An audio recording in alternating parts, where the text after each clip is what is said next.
ಬೆಳಿಗ್ಗೆ ಬೇಗ ತಿಂಡಿ ಮಾಡುವ. ಜಾಸ್ತಿ ಅಕ್ಕಿ ಎಂತ ಬೇಕಂತಲೇ ಇಲ್ಲ ನೋಡಿ. ರವೆ ತಗೊಂಡಿದ್ದೇನೆ. ರವೆ ನಿಮಗೆ ಯಾವ ರವೆ ಕೂಡ ತಗೊಳ್ಬೋದು ನೋಡಿ. ಬಾಂಬೆ ರವೆ ತಗೊಂಡದ್ದು ನಾನು. ಇದರಲ್ಲಿ 2 ಗ್ಲಾಸ್ ಆಗುವಷ್ಟು ಉಂಟು. ನಿಮಗೆ ಜಾಸ್ತಿ ಬೇಕಿದ್ರೆ ಜಾಸ್ತಿ ಕೂಡ ತಗೊಳ್ಬೋದು. ಇದನ್ನು ಚಂದ ಮಾಡಿ ನೀರಾಗಿ ತೊಳೆಯುವ. ಒಮ್ಮೆ ನೀರನ್ನು ತೆಗಿಬೇಕು. ರವೆ 10 ನಿಮಿಷ ನೆನೆದಿದೆ. ನೀರೆಲ್ಲ ಹೀರ್ಕೊಂಡಿದೆ ನೋಡಿ.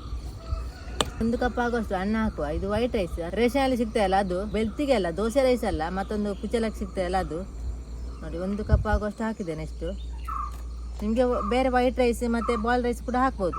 ಸ್ವಲ್ಪ ತೆಂಗಿನ ತುರಿ ಕೂಡ ಹಾಕಬೇಕು. ಇದನಿಗೆ ಸ್ವಲ್ಪ ನೀರು ಹಾಕಿ ಗ್ರೈಂಡ್ ಮಾಡುವ.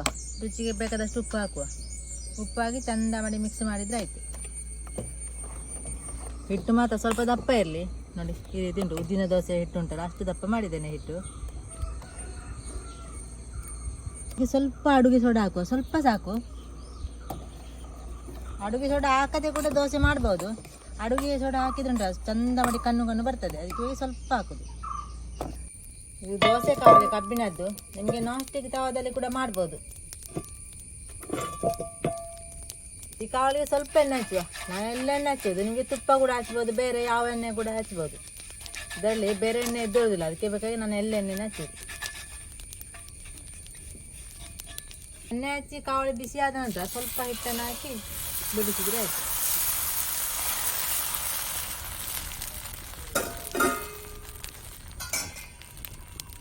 ಸ್ವಲ್ಪ ಹೊತ್ತು ಮುಚ್ಚಿಡುವ. ಇಷ್ಟು ಚಂದ ಕಣ್ಣು ಬಂದು ನೋಡಿ. ಸಾಫ್ಟ್ ಕೂಡ ಇರ್ತದೆ ಈ ದೋಸೆ ನೋಡಿ. ಈ ರೀತಿ ಬರ್ತದೆ. ಅಕ್ಕಿ ಅಂತ ಬೇಕಂತಲೇ ಇಲ್ಲ. ನಿಮಗೆ ಅನ್ನವನ್ನು ಸ್ವಲ್ಪ ಜಾಸ್ತಿ ಕೂಡ ಹಾಕಿ ಮಾಡ್ಬೋದು. ಈ ದೋಸೆಯನ್ನು ರಾತ್ರಿ ಉಳಿದ ಅನ್ನ ಉಂಟಲ್ಲ ಅದರಲ್ಲಿ ಬೆಳಿಗ್ಗೆ ದೋಸೆ ಮಾಡ್ಬೋದು. ಸ್ವಲ್ಪ ಎಣ್ಣೆ ಹಚ್ಚಿ ದೋಸೆ ಮಾಡಿದರೆ ಆಯಿತು. ಜಾಸ್ತಿ ಎಣ್ಣೆ ಹಚ್ಚಿದ್ದು ಬೇಡ.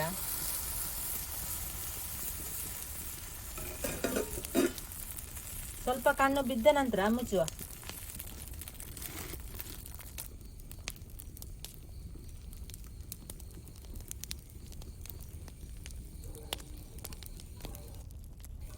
ಈಗ ಮುಚ್ಚುವ.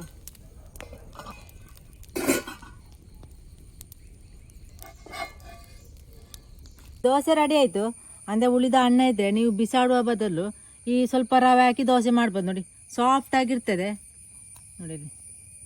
ಈ ರೀತಿ ಬರ್ತದೆ. ನಿಮಗೆ ಯಾವ ಸಾಂಬಾರಲ್ಲಿ ಕೂಡ ಈ ದೋಸೆಯನ್ನು ತಿನ್ಬೋದು. ಮತ್ತು ಇದು ಚಟ್ನಿ ಕೂಡ ಆಗ್ತದೆ ಈ ದೋಸೆಗೆ. ನೀವು ಸಹ ಇದೇ ರೀತಿ ಒಮ್ಮೆ ಮಾಡಿ ನೋಡಿ.